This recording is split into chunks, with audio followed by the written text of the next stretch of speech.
of it, make a good meal of it, stick to your old-fashioned beer.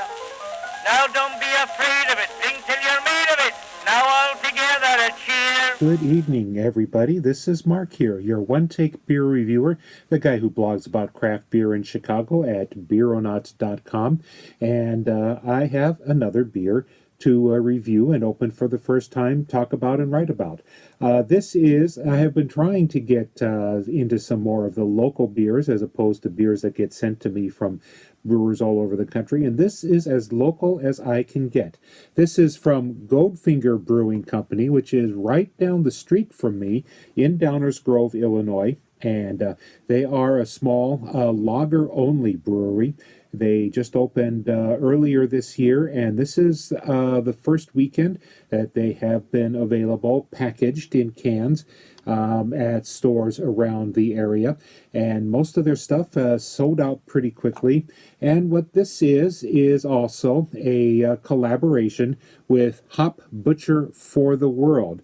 They are one of the buzzworthy breweries in the area. They started life about 6-7 years ago as South Loop Brewing, and then they had to change their name, as often happens, so they still went with a Chicago connotation. And right now, they are not in the South Loop. They are mostly contract brewing with Miskatonic. They had been at Five Rabbits and with the former Aquanaut Brewing Company. So right now, they're kind of a gypsy brewer, but they contract brew or they collaborate. And this is a collaboration since they are at a lager brewery. This is called Und Hopfen. This is a lager. It is 6.2% alcohol by volume, so not quite in the imperial category, and made with an aggressive IPA hopping schedule of Astra, Vic Secret, and Mosaic hops. And as you can guess from their name, that is what they are known for. There's lots of hoppy beers, and they are quite sought after. I was lucky to snag this shortly after they went on sale this past Saturday. So let's see what we've got here. So it's probably not quite strong enough to be considered an India Pale lager, just a hoppy lager.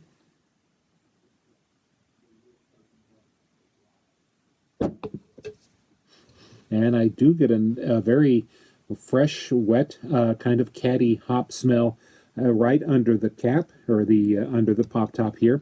It's pouring a mostly golden lager color, slight haze here as I hold it away from the camera, but here we go.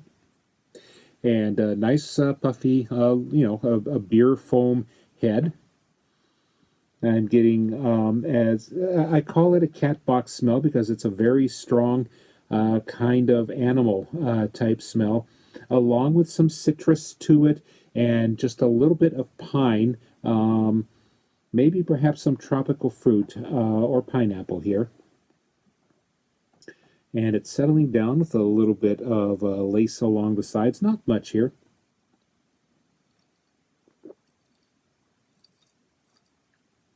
Ooh, this has quite a bit of hop bitterness to it, more so than other American hop varieties that might go for the citrus or for the grass taste or whatever.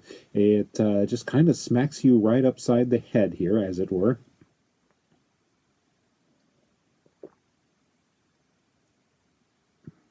Yes, this is what you would call a hop bomb, and it does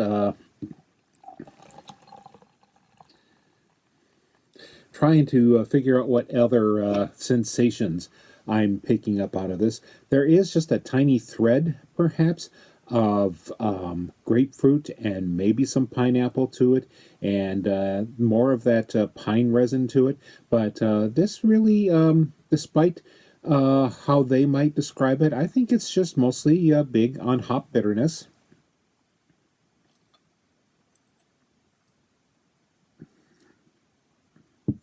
And we get a little bit of that underlying lightly toasty lager malt coming through here. So It is definitely one for hop lovers out there, and it's kind of what people who crowd the stores to buy Hop Butcher beers look for. And chances are it may not be findable right anymore. Maybe they'll come up with it again. Goldfinger has a very small production right now. They sometimes they only have maybe 3, 4, 5 of their own beers on tap, so there are a couple of guest taps. But it's a fun little place. One I can just walk to and have a beer and come back. So it works for me. And this is Mark, your one take beer reviewer, the guy at beeronaut.com with the Goldfinger Hop Butcher Und Hopfen beer, and wishing you cheers. Now don't be